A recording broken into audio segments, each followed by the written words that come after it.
কারণ রাজনৈতিক দলগুলির, আমি এটা স্বীকার করি, রাজনৈতিক দলগুলোর কিন্তু একটা জায়গায় দুর্বলতা আছে, এটা অনেকে স্বীকার করবেন, আমি কিন্তু করতে চাই। সেই দলে তাকে নিজে সার্ভাইভ করার জন্য তার কর্মীদেরকে, তার নেতাদেরকে অনেক সময় গুরুত্ব দিতে হবে। আমি এক উপদেষ্টার কথা জানি, যাকে এই সরকারের উপদেষ্টা, তাকে বলা হয়েছিল যে একটু আপনি বরিশাল অঞ্চলে দেখেন, সে ডাইরেক্ট জবাব দিয়েছে, আমি তো সারা বাংলাদেশের উপদেষ্টা, আমি তো বরিশালের উপদেষ্টা।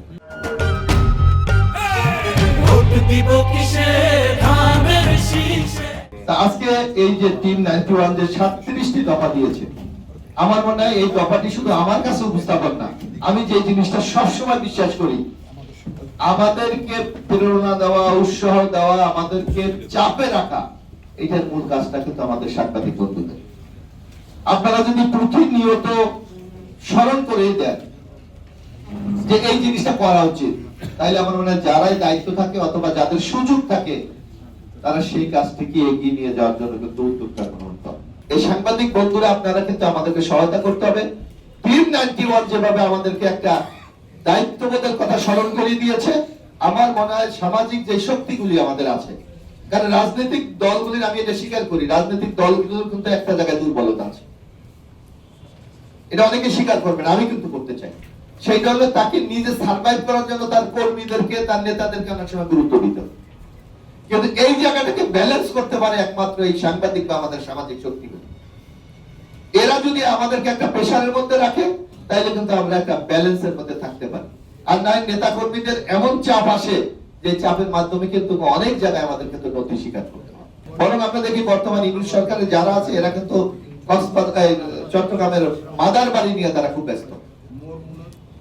মানে তারা যত ইনভেস্ট, আপনি দেখেন এর মধ্যে বেশ কিছু ইন্ডাস্ট্রি, একটা দেখলাম আমরা ওই যে সমরাস্ত্র কারখানা, আমাদের এখানে দিয়ে দিতে পারতেন, কিন্তু না, কারণ এখানে একটা পোর্ট আছে, তারা দেখলাম চিটাগাং সেটা চুক্তি করছে। আমরা দেখলাম চিটাগাং ইন্ডিয়ার সাথে একটা ইকোনমিক জোন ছিল, সেটা বাতিল করে আরেকটা দেশকে দিয়ে দিচ্ছে। অথচ আমাদের এখানে 8,000 একর জমি, যেটা বলা হচ্ছে যে 8,000 একর জমি পড়ে আছে, অথচ সরকার কিন্তু কার্যকরী ব্যবস্থা নিচ্ছে না। তো সুতরাং আমি মনে করি আগামী সরকার যদি ইনশাআল্লাহ মানুষ বিএনপিকে রায় দেয়, আমরা এই জিনিসগুলি নিয়ে ইনশাআল্লাহ আর বাস্তবায়ন কতটুকু পারি, কারণ একাধিক ডুবে যাওয়া তার সম্ভব না, কারণ একটা রাষ্ট্রের বিরুদ্ধে আপনাকে কিন্তু সংগ্রামটা করতে হবে। কারণ রাষ্ট্রের পলিসি মেকাররা আমাদের কম, আমাদের এই দক্ষিণাঞ্চলে কিন্তু পলিসি মেকাররা খুব কম। আমি এক উপদেষ্টার কথা জানি, যাকে এই সরকারের উপদেষ্টা, তাকে বলা হয়েছিল যে একটু আপনি বরিশাল অঞ্চলে দেখেন, সে ডাইরেক্ট জবাব দিয়েছে, আমি তো সারা বাংলাদেশের উপদেষ্টা, আমি তো বরিশালের উপদেষ্টা। আমি না বলতে চাই না ভদ্রলোকে, হ্যাঁ, কিন্তু আপনাদেরকে একটা বলতে হবে যে আগামী দিনে কিন্তু আমাদের একটা প্রচন্ড ফাইট করতে হবে। ইনশাআল্লাহ সে ফাইট করার মতো সৎসাহস আমাদের আছে, কিন্তু যাদের দরকার আপনাদের সহযোগিতা, সমর্থন, বিশেষ করে আমাদের সাংবাদিক বন্ধুরা, আপনাদের কিন্তু লিখতে হবে প্রচুর। আপনাদের বিভিন্ন আইটেম গুলোকে সিলেক্ট করে এখানে কি সম্ভাবনা আছে, কি দুর্বলতা আছে, আগামী দিনে কি আমাদের করতে হবে, এগুলি যদি প্রতিনিয়ত আপনি আমাদেরকে স্মরণ করিয়ে দেন, রাষ্ট্রের নজরে আনেন, তাহলে আমার মনে এগুলি বাস্তবায়ন করা সবচেয়ে বেশি সম্ভব হবে। যে আজকে কলাপাড়া যেই জায়গায় এসে উন্নত হয়েছে, যেই একটা গুরুত্বপূর্ণ জনপদে পরিণত হয়েছে, এটা কাউকে যদি কৃতিত্ব দিতে হয়, সেটা আমাদের সাংবাদিক বন্ধুদের। কারণ তারা যখন সম্ভাবনার কোনো জায়গায় ছিল না, তখন কিন্তু তারা ফাইট করছে।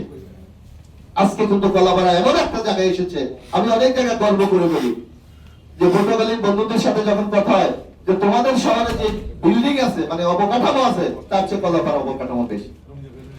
আমাদের পাশে একটা বরগুনা জেলা আছে, বরগুনা জেলার চেয়ে আমাদের কলাপাড়া উপজেলা অনেক উন্নত। জালগাড়ি শহরে যান, এই ধরনের অবকাঠামো, এই ধরনের চমৎকার লোকেশন কোথাও নেই। তা আমাদের অনেক সম্ভাবনা আছে, কিন্তু দরকার আমাদের ঐক্যবদ্ধতা, দরকার আমাদের এই জিনিসগুলি যাতে আমরা বাস্তবায়ন করি, সেই জন্য স্থানীয় সামাজিক শক্তির একটা ঐক্য।